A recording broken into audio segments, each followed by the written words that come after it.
মণিকর্ণিকা ঘাট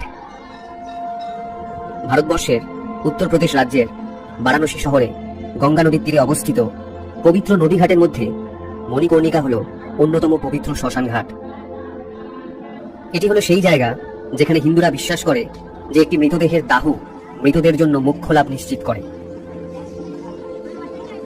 বেনারসের দুটি শ্মশান ঘাটের মধ্যে মহাশমশানা বা মহাশ্মশান নামে পরিচিত মণিকর্ণিকা ঘাটে প্রতিদিন সারা দেশ থেকে শত শত মৃতদেহকে অবিরাম দাহ করা হয়।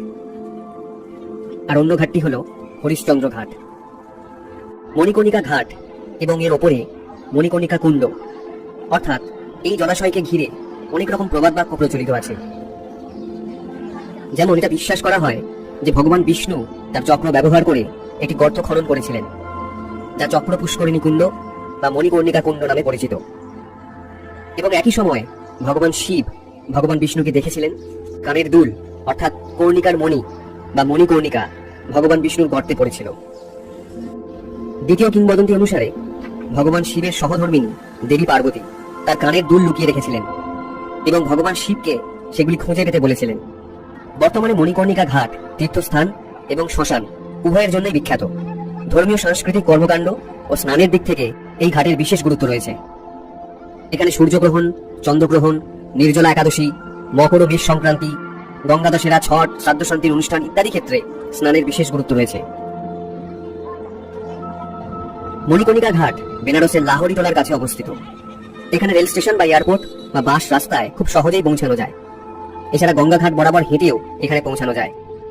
বেনারসের প্রধান ঘাট দশাশ্বমেধ ঘাট থেকে মিনিট 10 হেঁটে আসলেই এই ঘাটে পৌঁছানো যায়।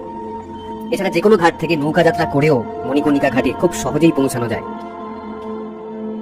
আমরা মণিকর্ণিকা ঘাট বরাবর হেঁটে চললাম।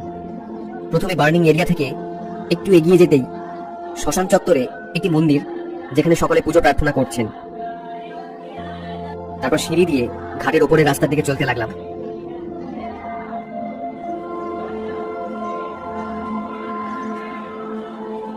চারিদিকে অজস্র কাঠ সাজানো, এসবই চিতার উপকরণ হিসাবে ব্যবহার করা হয়।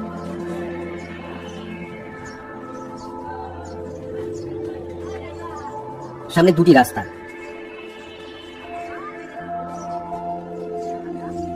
ডান দিকে রাস্তাটাই বেছে নিলাম।